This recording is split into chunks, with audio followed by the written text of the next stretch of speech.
So I was going to just review some basic genetics to make sure that everyone's on the same page as far as some terminology that we like to use and modes of inheritance.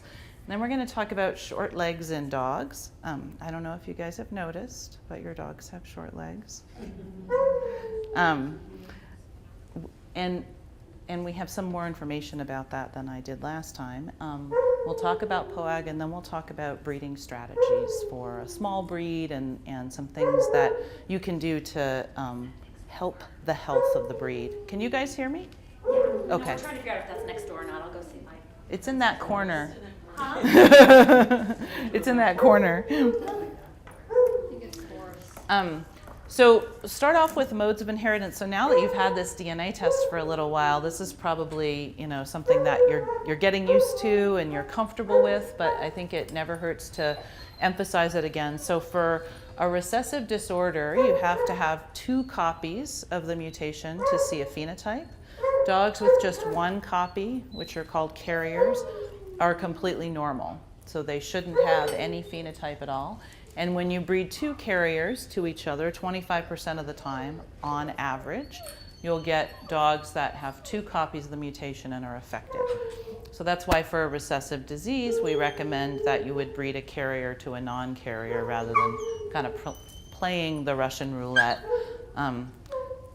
Whenever I say this, people always say, well, I had a litter where I bred 2 heterozygotes and I got all this or all that. And it happens. It's just mathematics, right? So you can get lucky. I had a litter of 8 female Dalmatians once. It can happen. It's just not very likely. So for a dominant mode of inheritance, you only need 1 copy of the mutation to see a phenotype. Okay? And when you breed a dog with a dominant mutation to a normal dog, 50% of the offspring would have that phenotype. There's a third mode of inheritance that's kind of in between. So on the top panel here, I have these flowers that are supposed to depict a phenotype. So you get a red flower or a white flower. So for a dominant disorder, you can't tell the difference between a dog with 1 copy of the mutation that makes them red or 2 copies. They look the same. So sometimes for some particular tests, you might use a DNA test for a dominant disorder. Maybe like a late age of onset, but not that often. For a recessive disorder, you only see the red phenotype, and that probably should have switched up there to a little a. You only see it when you have 2 copies. There's also a kind of in-between state, or co-dominance. Yep? I can't hear you.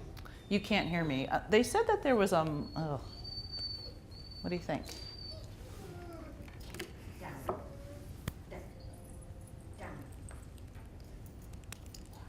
Can you hear me now? Yes, thank you very much. Do you want me to start over? I just want to hear you. Yes.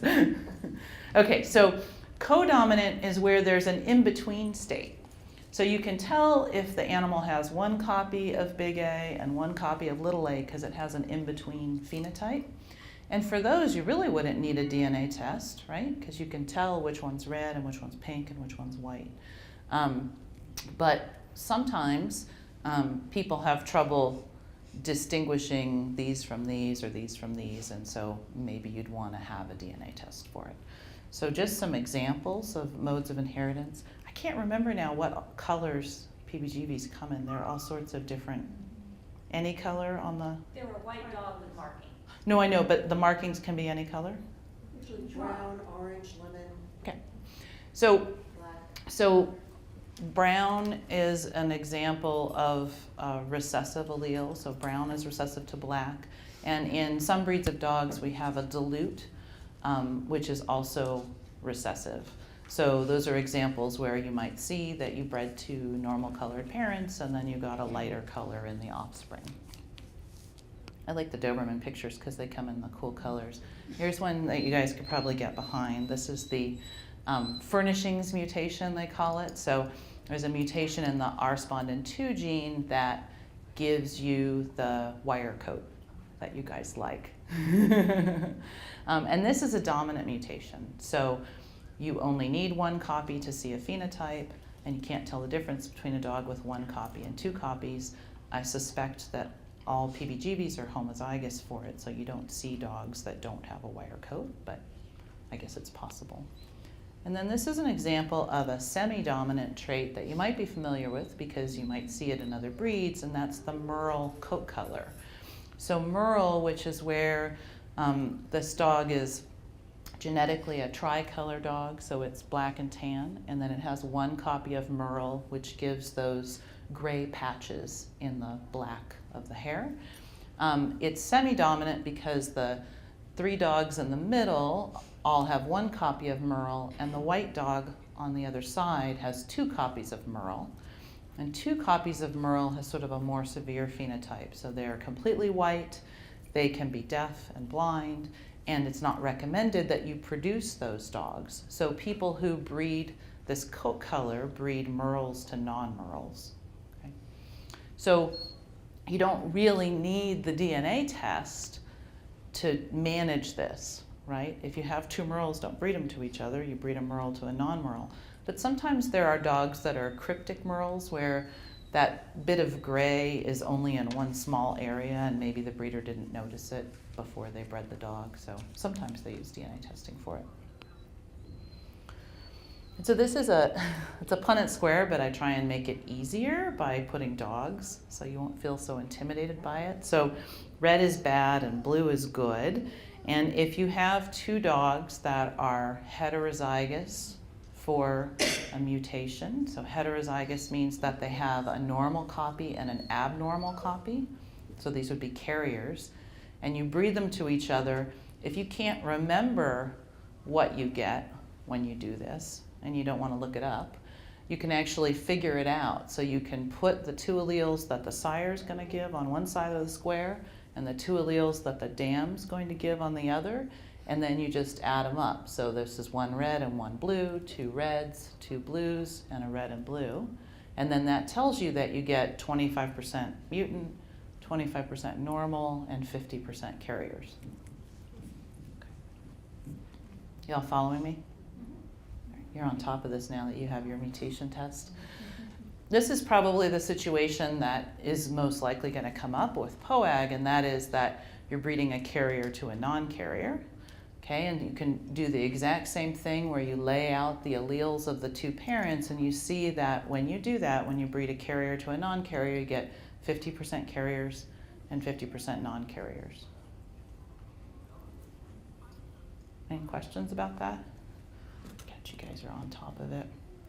Okay, so molecular heterogeneity is a term that we use to describe the fact that you can have more than 1 gene that can cause the same phenotype, the same disease phenotype even. So although you have POAG and it looks like it explains the vast majority of cases of glaucoma in the breed, I know in the paper that was published that described the mutation, there was 1 dog out of 48 that had glaucoma and didn't have the mutation. So that dog could have a different mutation, it could have a different form of glaucoma. It's just, you know, there are many ways that you too, you or a dog could have glaucoma. And it's something that as geneticists we accept as, you know, commonplace and perfectly acceptable. But I know sometimes that dog breeders get it in their heads that once there's a DNA test, it's going to explain the world. And it might not. You know, there might be exceptions to the rules that you have to be aware of. So if you look at the results when a testing company reports them, they say, you know, your dog doesn't have any copies of this mutation that we identified that causes this disease. They don't say your dog won't have glaucoma, right? And that's on purpose because there is no guarantee that your dog won't have glaucoma. Within this breed, this is the major cause of it, and that's why we have the DNA test so you can get rid of it if you want to. So questions about that? Is that clear?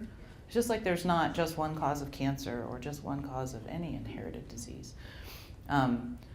Within dog breeds, because we're going to talk about this in a second, but because we have related dogs that are bred to each other, usually there is 1 major cause, and that makes it easier for us to select against things.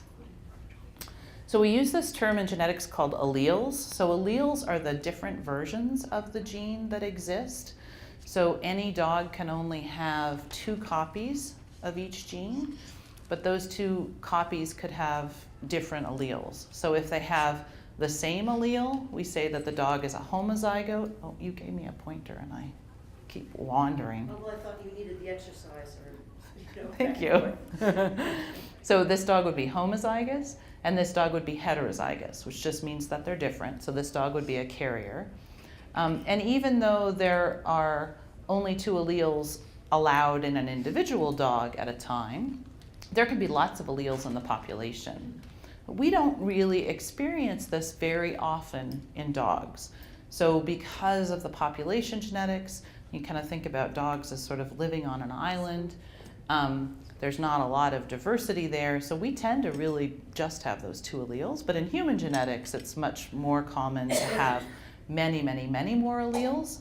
And it's unusual for people that aren't related to each other to share the same allele that causes a disease. Okay.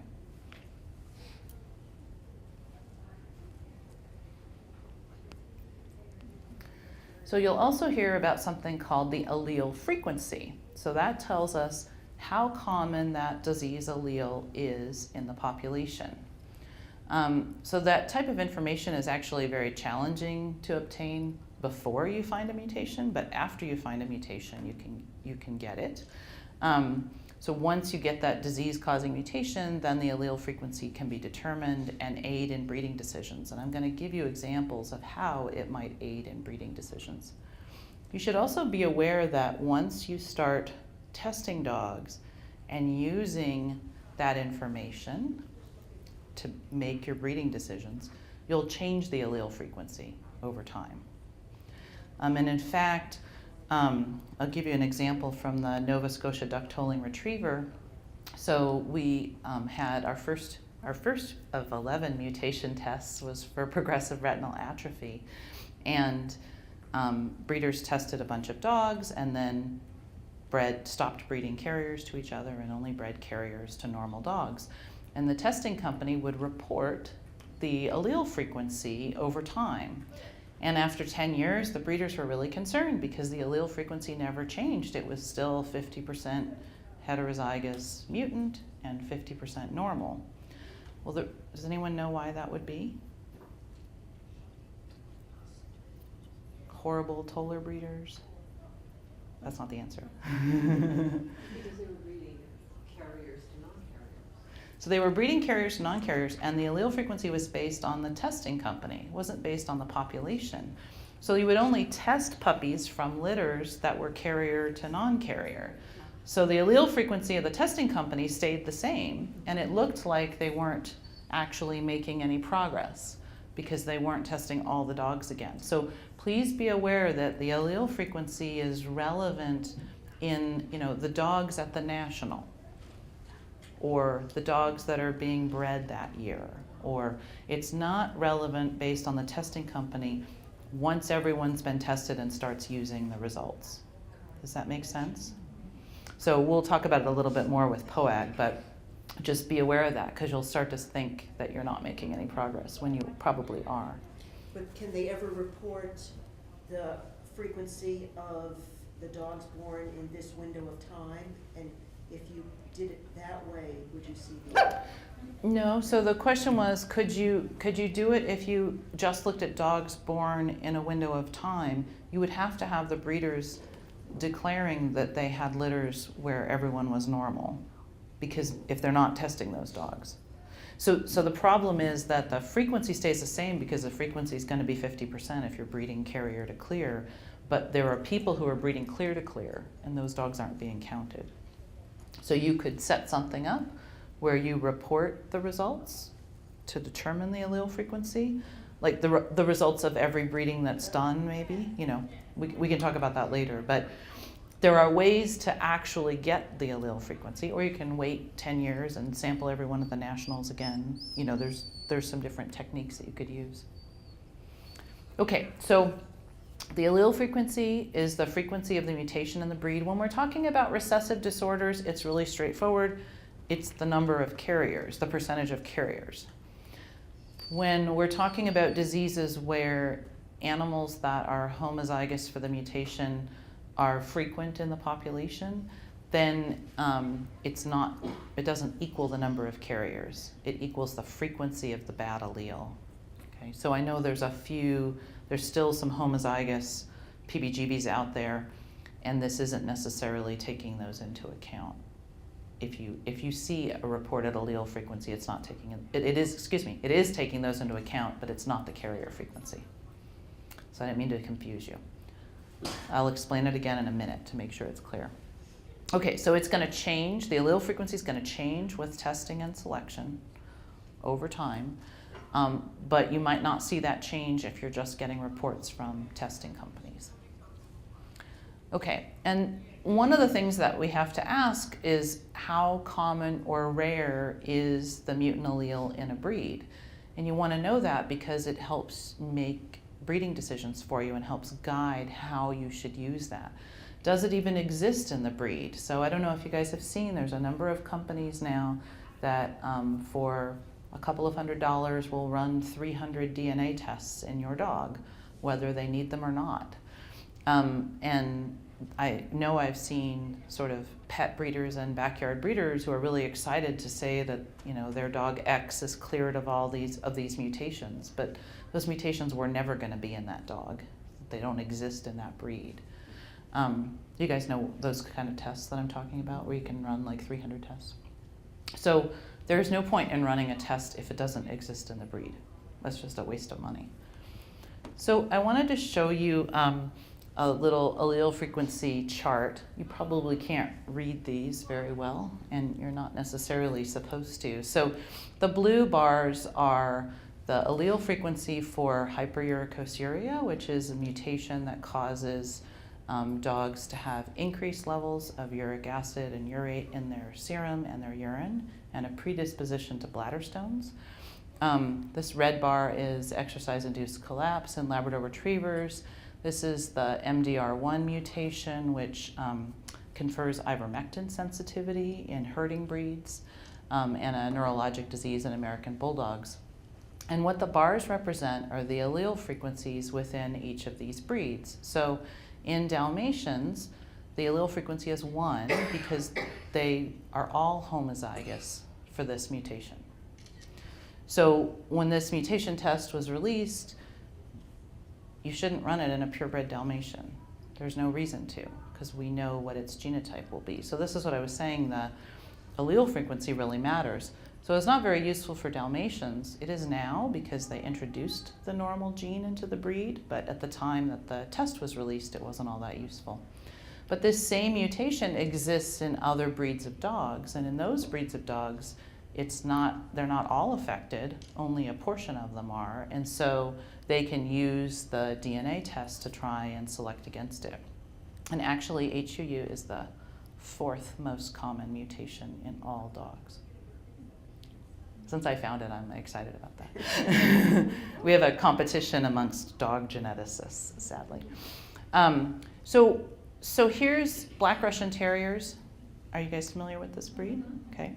Rare breed, not very common, very high allele frequency. So they have to be really careful thinking about how they're going to use this test while still maintaining the other things that are important for them as dog breeders, like the look of the dog and the temperament and other health issues.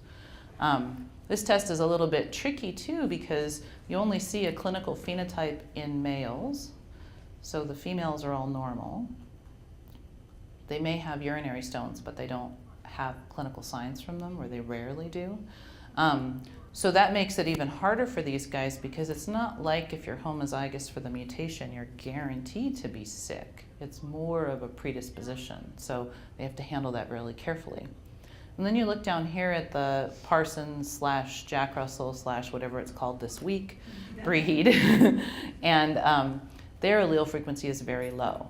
So they could really easily select against this, and it wouldn't really hurt their breed. Plus, there's a lot of breeds all in one, so they've got a lot of diversity there. Okay, so allele frequencies matter, and they can guide you in determining how best to select against something when it's introduced to the breed. And we'll talk more specifics, but I wanted to make sure that you understood what they were before we get there. Okay, so how do these allele frequencies get so high? So in the Dalmatian, let me back up, there's kind of two ways. There's either limited diversity, or there was selection for something associated with the mutation. Okay, so if we go back to the Dalmatian, the reason why the allele frequency is 1 in Dalmatians, does anyone know?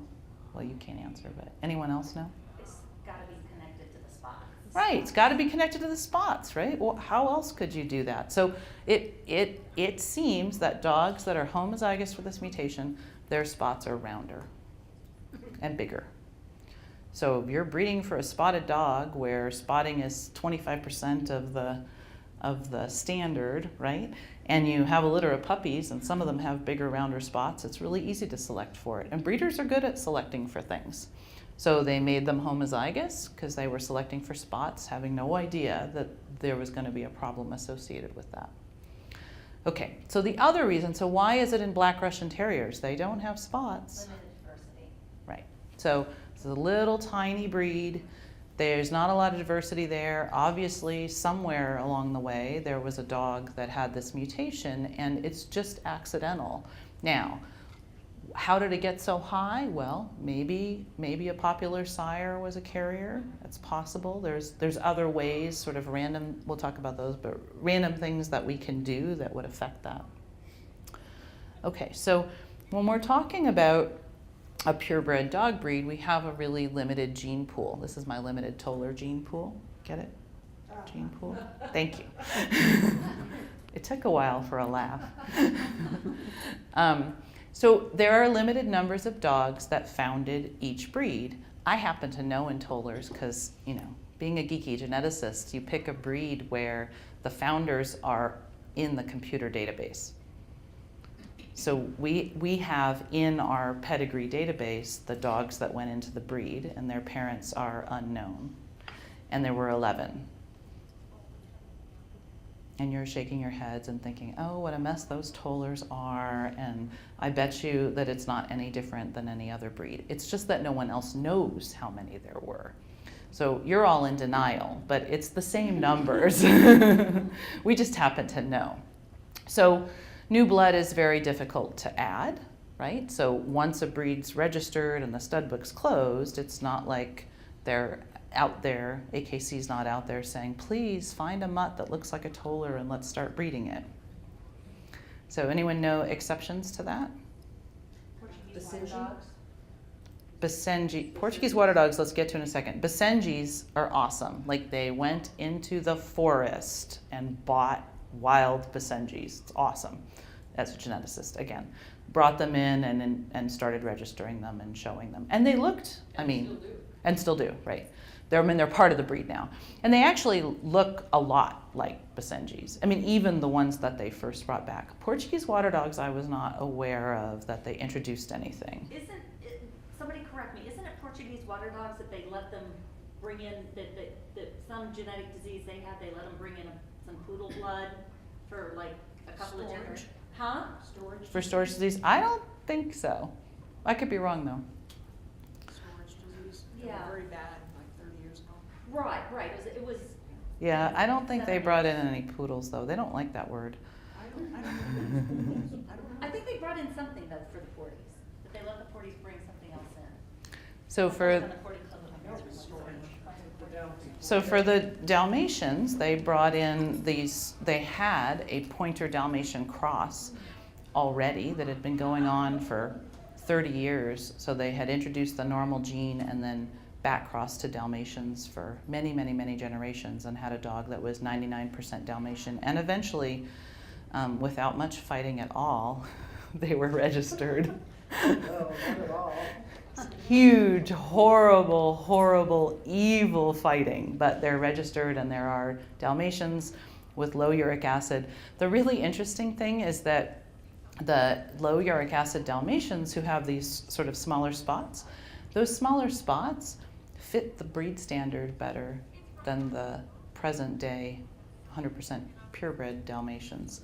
And I think that that's probably due to selection for, you know, once breeds go AKC, you've always got to select for these extreme phenotypes. And so they had selected for Dalmatians that had bigger and bigger and bigger spots, but the standard says that they're supposed to be smaller than a $50. And none of the show dogs had spots that were that small, but the low uric acid dogs did. Anyway, so they're incorporated into the breed, they're champions, they're doing fine, and AKC marks them with a scarlet letter so that they can be identified, so you won't make a mistake if you want a purebred Dalmatian with high levels of uric acid, you can find one. So new blood, difficult to add. In the past, location could also restrict the use of sires and further limit the gene pool. So, you know, before we were shipping semen and moving dogs around as much as we are, and now maybe we'll be moving dogs around even less because it seems like the regulations get harder and harder to move semen in dogs, but that limits the gene pool. And a new breed for a country also limits diversity. So we could think about when the PBGB came over in the United States and how there was a bottleneck at that time. And the best thing that you can do for a breed is to try and continue to move dogs across countries and continents, but it's really difficult to do. Questions about that? Okay. I'd like you guys to write a note to my husband that that's why I had to breed to a Toller in the Netherlands, because it was the right thing to do for the breed. Read that letter to mine too. It was my most expensive breeding ever because of course she didn't get pregnant, so then I had to ship the dog over for the second time. Okay, so popular sires are something, so all the things that I've talked about are things that you really can't do anything about. I mean, obviously you can move dogs ideally, but the popular sire syndrome effect, I don't know what you want to call it, is a problem that breeders contribute to. And this is Muggs. I like to tease the vet students and ask them what breed he is. Does anyone know? I probably did this in 2015 with you guys. Yeah? County Terrier? No. Muggs is a Solano County mutt. He has some form of chondrodysplasia, which was dominant, and he ran around Solano County and was a true popular sire and spread his mutant legs to everyone he could find until he was captured and neutered, sadly. Vet students always thought it was a PBG. Oh, the vet students will say Karen or PBGV, or yeah, they're all over the place with it. But so obviously there's no limits as far as shipped or frozen semen, but there's no limits on the number of offspring that a sire can produce. And when you get a popular sire and he's used a lot, you are spreading whatever bad alleles that dog has. So, you know, whether it's the national specialty winner or whoever wins at Westminster, what happens is that you get an inappropriately large portion of the population that gets the alleles that that dog had. So, and you know, the reason people do this isn't because they care, hopefully. It's not that they care so much about who won, it's that it's a nice dog, right? And when it's a nice dog and it's bred and it produces nice puppies, you can see how that could easily influence the breed. So in the Dalmatian breed, there was really, really strong influence by a line of dogs that were the top winning dogs. And there were very few breeders that avoided those dogs, and now there's a really significant bottleneck with decreased diversity and a line of male stud dogs that's very successful. There's a problem. So this is something that you have to fight against. And there's different ways of fighting against it. You can limit the number of litters that a stud dog has, or you can pay attention to it and try and not use the sort of flavor of the week. And we'll talk about some other approaches. I want to make sure I'm not going to go over time. Okay, so limited diversity occurs because of the closed stud books, limited founders, many generations of line breeding, and it can also occur with decreasing numbers, so that exacerbates it, right? If you if you have some popular dogs that are bred and you didn't have a lot of diversity there, and then you're breeding less and less litters, you're going to end up with limited diversity. So some solutions are trying to do breedings that don't continue to limit diversity. In other words, trying to do outcrosses, or what dog breeders would call outcrosses, as much as possible, and we're going to talk about that more.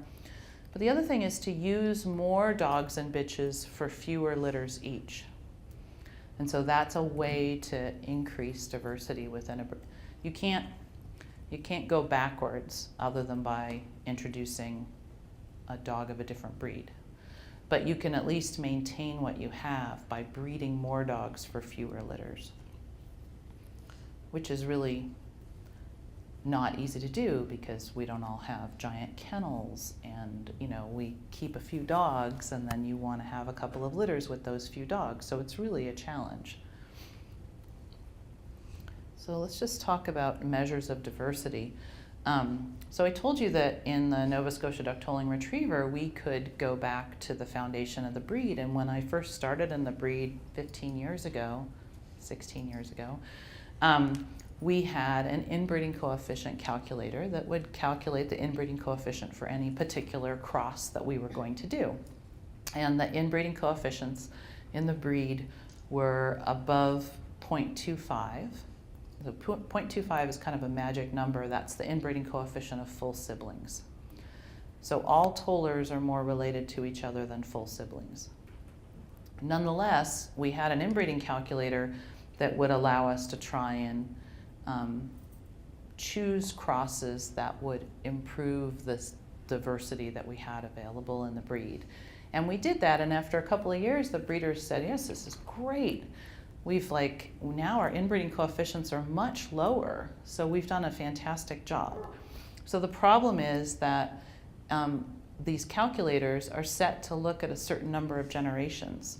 So what happened is that over a 10-year span, we bred long enough that our inbreeding calculator wasn't going back to the foundation of the breed. So if you look at this pedigree, it's not too bad. There's really only one dog in common on both sides of the pedigree. But I'm going to show you an enhanced view that shows you that, in fact, well, yes, those dogs were in common, but this dog is in common, and this dog is in common, and in fact, it's much more inbred when you look at more of the pedigree. So if you get to the point where you're going to have these inbreeding coefficients that you can use to try and plan crosses, it's best to go back as many generations as you can when doing them. And obviously, you're going to get to some limit where they're not on computer, but it really makes a difference. Now, even if we go back to the first one, you're still thinking about diversity if you try and keep this number as low as possible. In Sweden, they have a requirement that any litter should be less than 6% inbreeding coefficient, and they set it at a certain number of generations and say, well, that's our requirement. So that's a way to sort of try and maintain diversity. I think it's 7. Is it? And 7 that's generations. For all breeds, that's the Swedish Kennel Club says that. I think it's for all breeds, yeah. So we're America and anyone can breed dogs, but in other countries you have to have a license to breed dogs, and the breeding is approved by the Kennel Club. So you can't do whatever crosses you want. You have to do crosses that follow the constraints of the Kennel Club.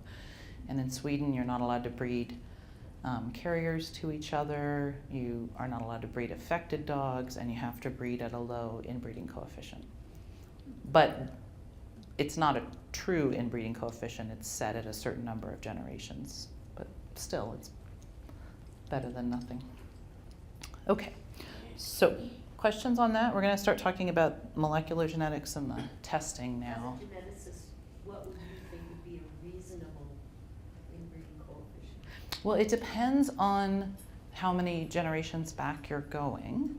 But under 10% would be good. So 21 wouldn't be good. Well, but if that's I just happen to know it. You know, I don't want to say that because if you go, let's say you get your calculators and you go back to when did the PBGV sort of rise in popularity in the U.S. Like in the 80s, right? Isn't that? We started? I'd say the late nineties. Okay. Yeah. Yeah, Well, we were 89. recognizing Okay. it. Thank you.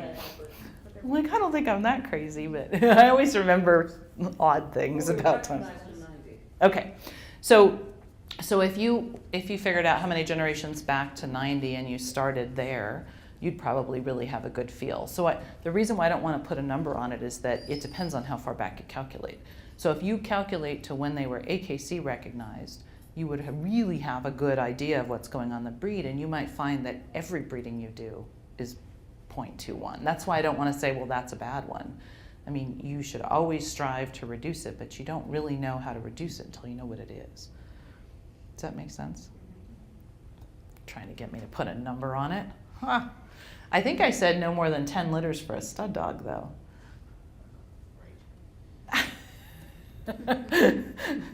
So, and that would depend on the breed, right?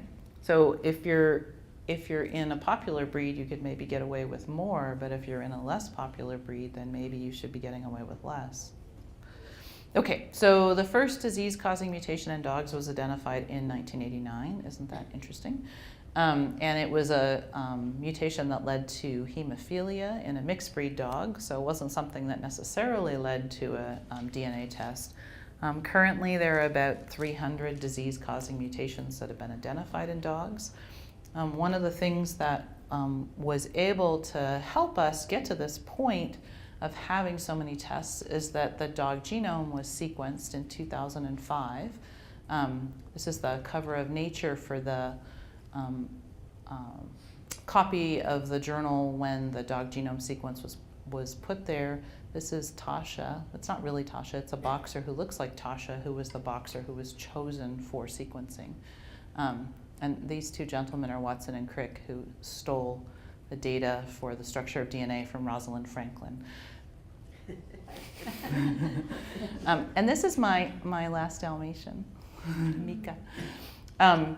Okay, so when we get this dog genome sequenced, we kept saying, oh, this is going to change the world, and it's now 2018, and we're finally really seeing how it's changing the world because we can now sequence a new dog and compare it to Tasha the boxer for about $1,000 a dog.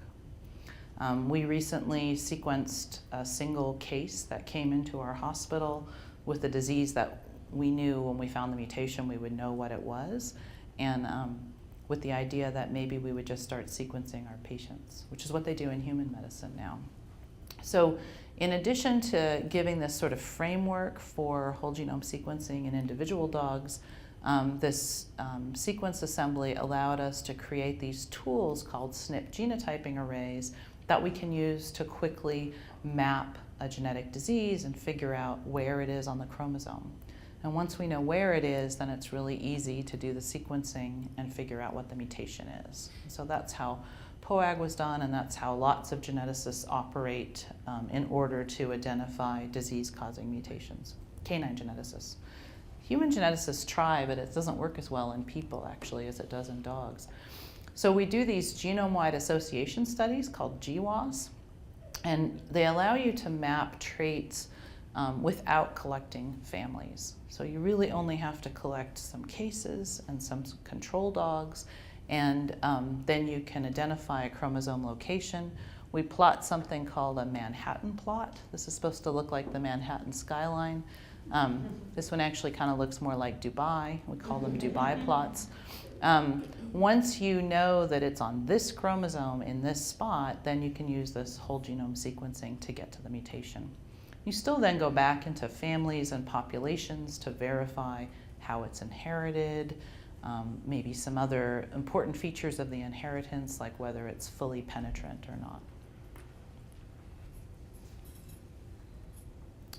Okay, so I wanted to talk to you about chondrodystrophy. I've been harassing your Health and Genetics Committee about it for a couple of reasons. One is, I keep mentioning this, you know, your dogs have short legs. So chondrodystrophy is a condition in dogs where they have short legs and abnormal disc structure. And so I wondered if PBGBs might have this mutation, and I was curious about that. It's commonly known to occur in dachshunds and beagles and French bulldogs, and it's the mutation that we think predisposes them to their intervertebral disc disease. So we recently identified the mutation across dog breeds.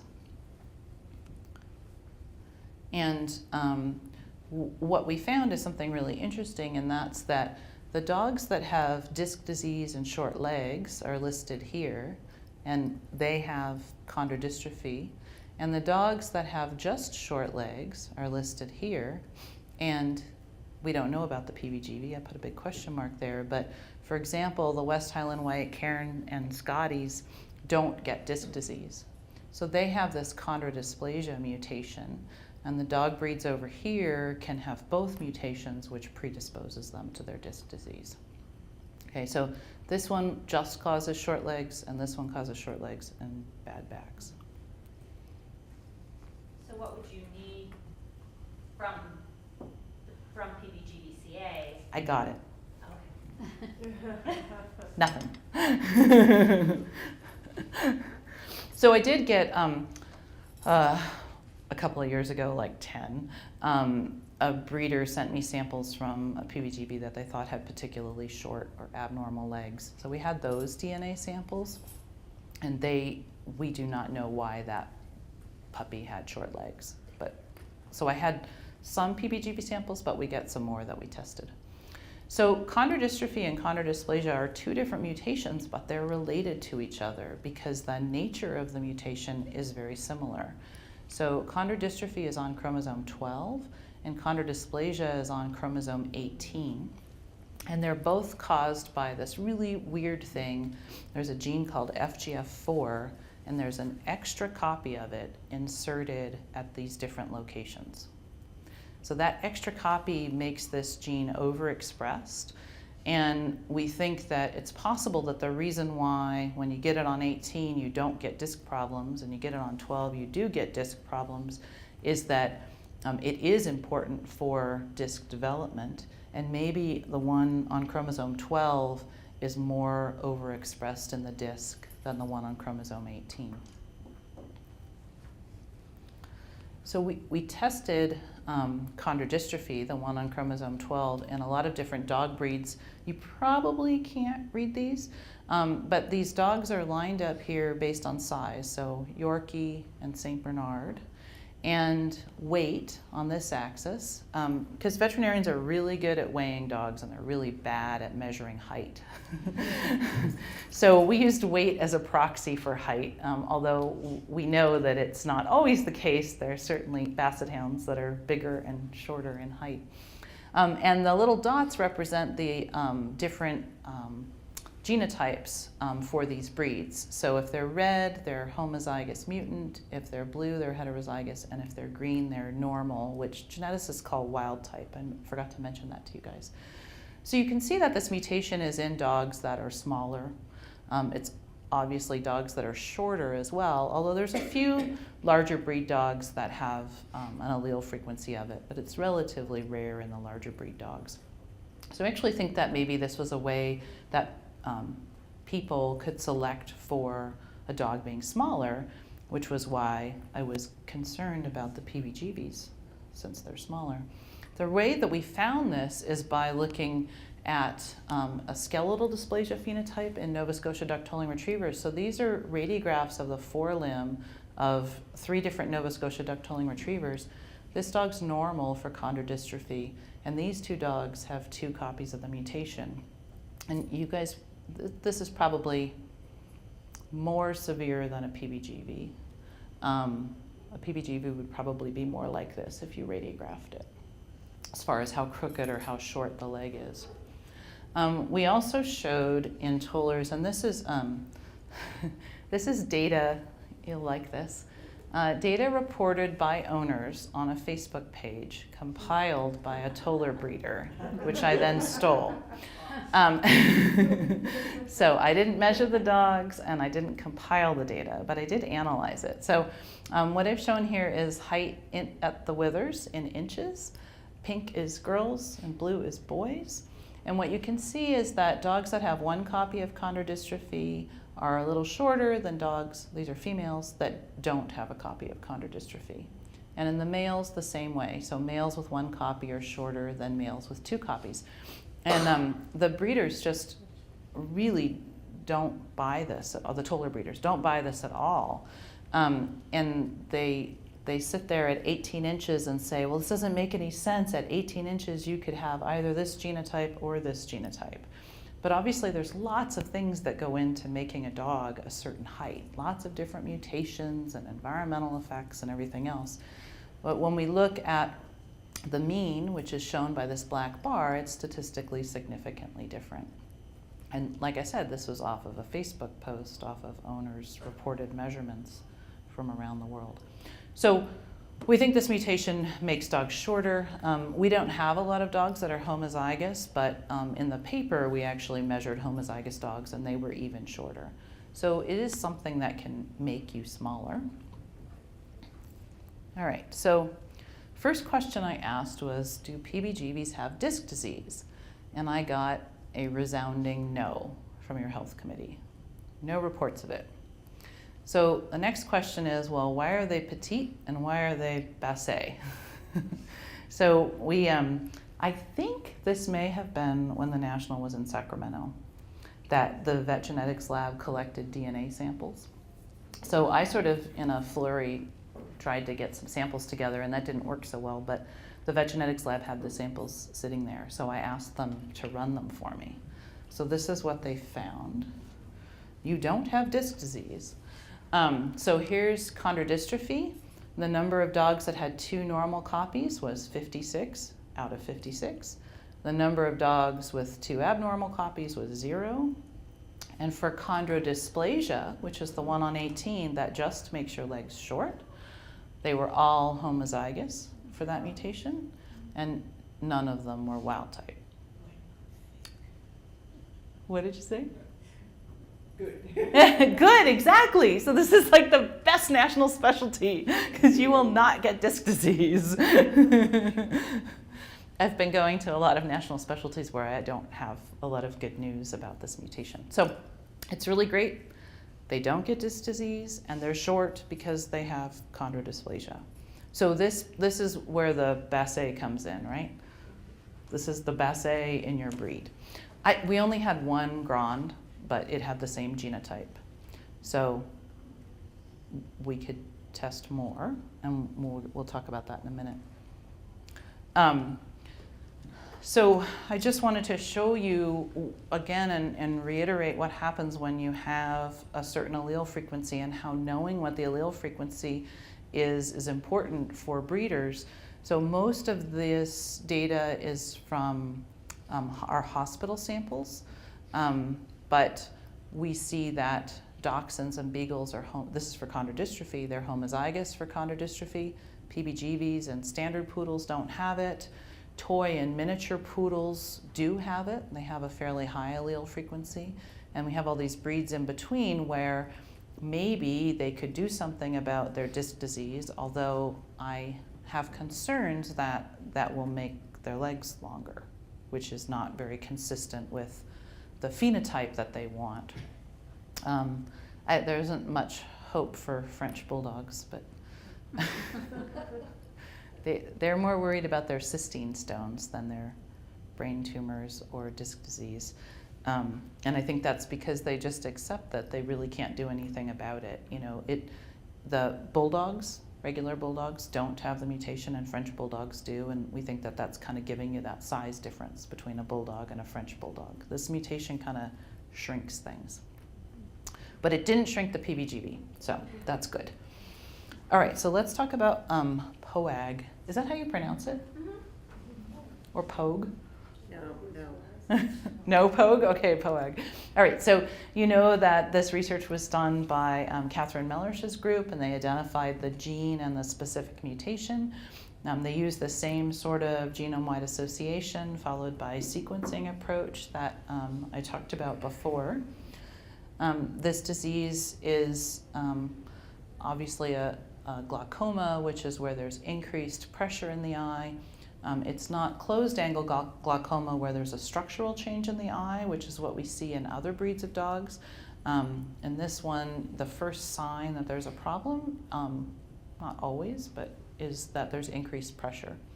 So dogs determined to be affected by DNA tests should be seen by a veterinary ophthalmologist because there's medications that they can give to try and reduce the pressures and maintain vision as long as possible. And although the age of onset is variable, it occurs in young adult dogs.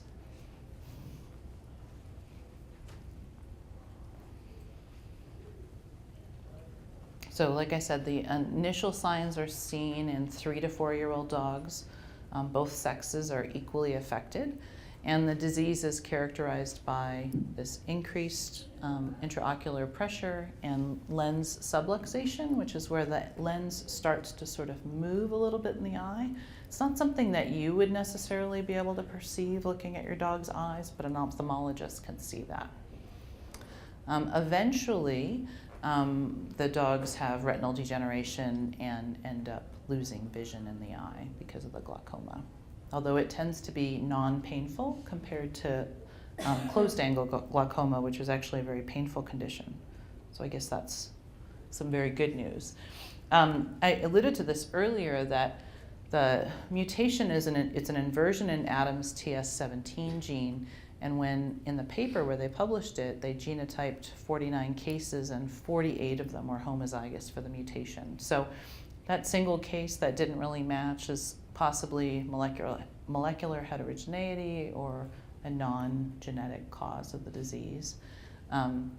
Something to be aware of in case it comes up again as you're continuing to test, that just because the dog's negative for the Adams TS17 inversion doesn't mean it's guaranteed to never get glaucoma. And I think the reason why I'm emphasizing this is that apparently, I don't do this and so I didn't think about it, but apparently Toller breeders would want to use DNA testing to guarantee things in their contracts. Like, oh, your dog's never going to get this or never going to get that, and that you shouldn't do that. You should say, I'm pretty sure your dog isn't going to get it from this mutation, but not that it's never going to get the disease. Does that make sense? So the mode of inheritance of POAG is that it's recessive with full penetrance. So there haven't been dogs identified that were homozygous for the mutation that don't end up with the disease. Although you could imagine that you could test a young dog and it might not have the disease yet. Right? Because it's recessive, it means that carriers are perfectly, completely normal. There's nothing wrong with them. And they can safely be bred now that this test is available. All right, so the allele frequency was originally estimated at the time of publication to be about 40% of dogs would be carriers. And in the US, as of the March 2018 release, there were 38.3% carriers and 3.6% affected. So it's a high allele frequency. It's not astronomical, it's definitely workable. So how should you handle this? Since this disease doesn't have a lot of treatment options, it's a severe disease, those things would argue that there's no reason not to select very strongly against it. It's not like it's a minor thing or just a susceptibility locus or something. Everyone agree with that? Yeah, I didn't think that was going to be a problem. Okay, so good news, it's recessive. Carriers can be safely bred. What I would propose is that you breed dogs, test puppies, and make your selection after testing puppies. And I really want to point this out because in the Toller Club, breeders were very proud of the fact that they didn't let a DNA test influence their selection of puppies, which horrified me. That's why it's there. And I'm not saying that you should keep a pet quality, evil-tempered, seizuring, autoimmune dog in your breeding program because it's clear of this. I'm saying that if you, I'm just trying to think of everything bad I could throw into a PBGB. I'm saying that if you test the puppies and there's a subtle difference between the two top picks and one's a carrier and one's not, then you should pick the dog that's not a carrier. And I also challenge you when I said subtle difference, you know, we get so hung up on the shoulder angle or the head type. And I mean, really, I know this is blasphemy, but really does that matter if you could make a healthier dog? Darn it, I was hoping. It's something to think about.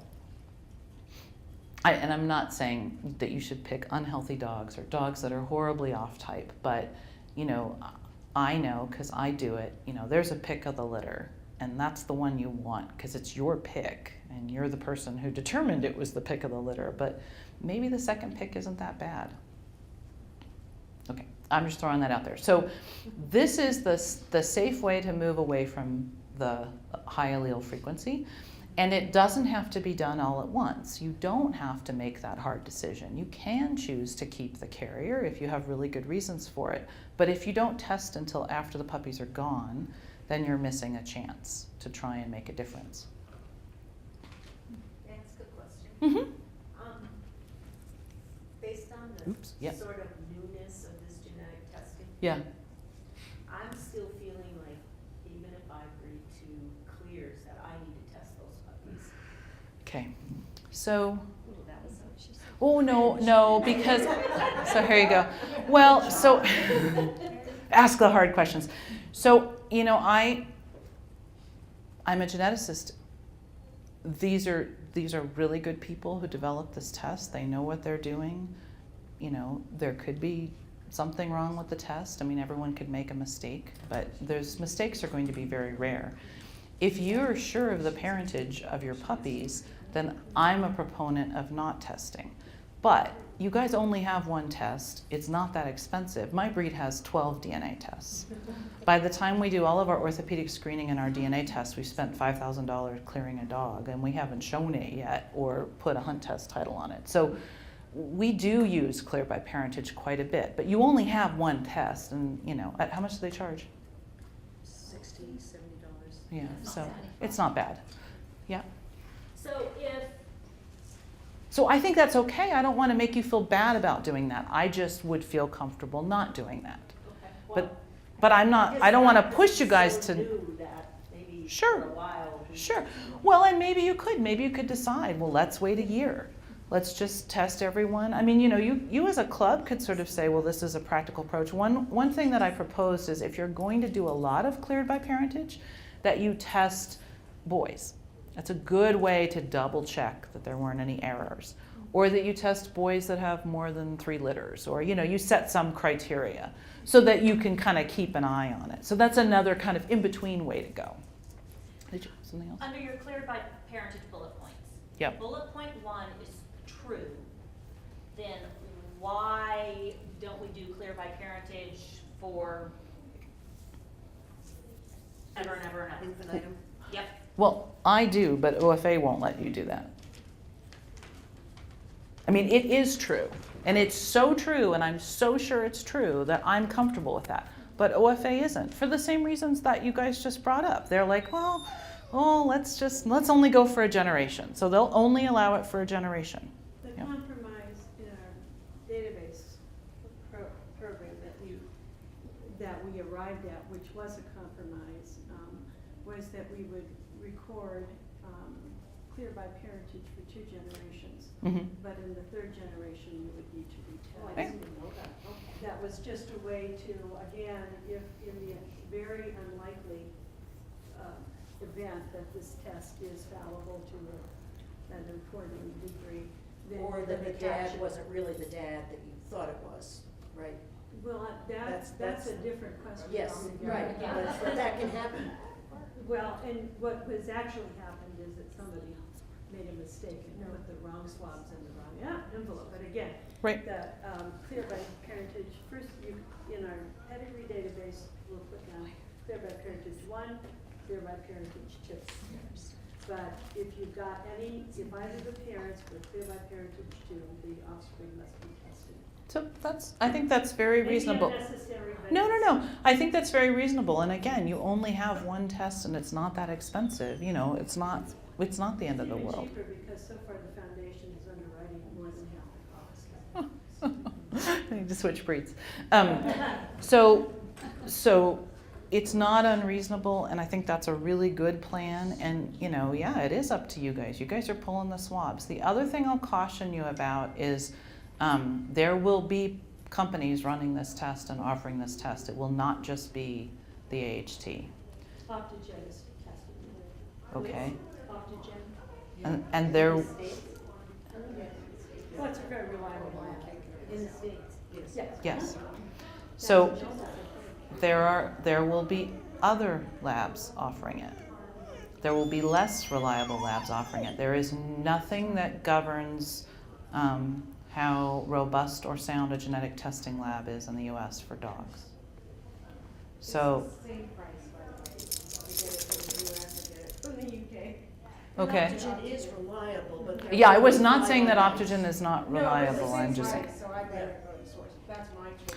Well, so there's a couple things I guess I'll just briefly just tell you that university-based labs, AHT would count as a university-based lab. They don't make, they're not profit. So the money goes back into research. So there's, period. So it's a donation. And the results go right to us, as opposed to the Optogen results They're gonna send it to us, they say. are, they started that? Oh, good. They do. I mean, they have a history of sending compiled results. To the Well, they have, clubs. actually have a formula that says, we will share with the parent club if you do Right. this. And we've done I that. put you on a request it. Yeah, well, Yep. yeah, well, we did, we said, we asked them to send it. So I wanted to bring up one other thing, and I know that I guess at the Nationals, Dr. Miller's collected some samples for this too, but the mutation in the gene ADAMTS17 may actually confer something about size in the PBGV. So I guess it's good news it's not chondrodystrophy, but it may be that it contributed to making them smaller. So you may end up, as you move away from this, having dogs that are a little bigger than you would like, and it may take a little while to get them back down, but there's lots of fluidity there for size, so you should be able to do that. And I know that Dr. Miller's lab is working on this and you know, is interested in pursuing it, but so maybe that's part of what put the P in the PBGB. And I just had one more slide, but if we have more discussion, I guess I'm out of time, but here's my heterozygous for chondrodystrophy Nova Scotia duck-tolling retriever. He's very famous. His name's Pint, and he retrieves the T at our home games when we score. First couple of years, he didn't have a lot of work, but lately he's been going out a lot. He was really popular, which always made me uncomfortable because the boys on our football team have to actually get into Davis and have good grades, and you know they're really hardworking. And Pint was very popular. Any more questions about that? I think that your idea of the 2 generations I really like. I might steal that. Thank you. You know, it's a nice way to maybe give some relief from the cost, but still keep an eye on what's going on. I've consulted with a number of breed clubs where there's been a pedigree error with a popular sire that has led to a lot of errors in the pedigree and made people really angry and upset. So, I mean, those things happen. They just don't happen all that often. Yeah. But you mentioned that moving away from the POAG may make the dogs a little bigger. It's not gonna make them into greyhounds. It is not, because you are homozygous for chondrodysplasia and you cannot get rid of it. So, I mean, The Basset's there. we did not visually really detect a difference in the heights between the dogs. It was really just by the measurement, so it Well- might be, you know, an inch Oh, I doubt it's as much as an inch. What? I doubt it's as much as Yeah, an so inch, I mean, it's- because your allele yeah. frequency would be higher if it was an inch where your standards are saying you have a DQ. Right, so it's gonna be really less than that. minimal Yeah. if we moved away from the cohabitation. Well, yeah, because you have so many dogs that are not carriers, and obviously they're meeting the breed standards. So I think you're not, We you know, shouldn't really worry about that. no. I think you're really in a good position. So let me make sure you guys understood that. So there's no, I suspect that those dogs that were tested that have the 40% carrier rate are plenty of dogs that are shown. Those aren't like the pet dogs, or the ones with that are heterozygous aren't the show dogs, and the normal ones are not the pet dogs. So you don't have that many pet dogs. So it Because was, those measurements were taken at the specialty, so. no, I'm not talking about measurements, I'm talking about the genotypes. Oh, okay. So I don't suspect that it's your show dogs who are carriers and your pet dogs that are not. The worst case scenario would be that's what it is, and for whatever reason you were selecting the carriers, but I think your allele frequency would be really different if that were the case. So I don't think that's Now, I remember it. at dog shows where they were collecting, years ago, collecting DNA for you. Not for me. At shows. I thought for sure they said it was. I am not UC Davis, I am me. I have my own laboratory. Oh, I don't work at the VGL actually. Did you ever? No. Okay. No, I'm always my own independent researcher.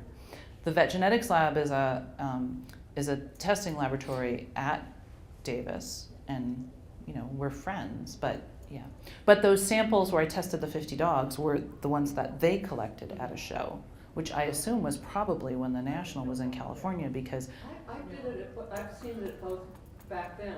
They had booths both at all breed shows and, you know, so it was. they could have, yeah. Anyway, yep.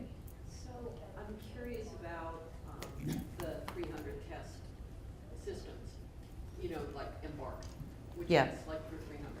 So I ran 3 of my bitches through Embark, 2 of them full sisters, different litters, same sire, same dam, and then I ran their mother. And those baskets were identified as having the factor 7, having an abnormality of factor 7, which causes bleeding disorders that's typically associated with beagles and some other breeds, and to my knowledge has never been associated with baskets. So it's like, oh wow, that's really interesting. And I went into this because I'm sort of a geeky person, and I'm the kind of person that if you call me on the phone and ask me to take a survey, I will actually do the whole damn thing. So it was sort of like, oh, this test is available, it's on discount, I'm just gonna do it because I was curious to see if anything would come up that was associated with other breeds, and sure enough it did. So are those tests reliable across breeds for those kind of traits? I mean, So certainly I'll be talking to the sire, because the dam did not test for that, so I'll be talking to the sire. So, are they reliable? So normally we say that a disease or a mutation is breed specific until proven otherwise, but there's no reason to think that it wouldn't cause the same disease in another breed. And in fact, some of those testing companies like My Dog DNA, which is in Europe, they have uncovered that there were certain alleles that were in breeds that they didn't know. Hyperuricosuriae, I said it was number 4. It's number 4 not just because of Dalmatians, because it's actually in tons of different breeds that people didn't realize. Because it takes 2 copies in a male to show a clinical sign, so you might not know. So maybe it's not a bad way to think about screening your breed to see if you get some, freebie tests. I have to tell you though, I don't know about that particular mutation test, like if there are any issues with it or anything. And I don't know if you guys are familiar with the disease degenerative myelopathy, but that disease is complicated in that there are certain breeds like fox terriers that are homozygous for the mutation and never show signs of the disease. So it's possible that there could be a mutation in a breed that isn't actually showing any clinical signs of it, and then that would warrant further investigation before testing.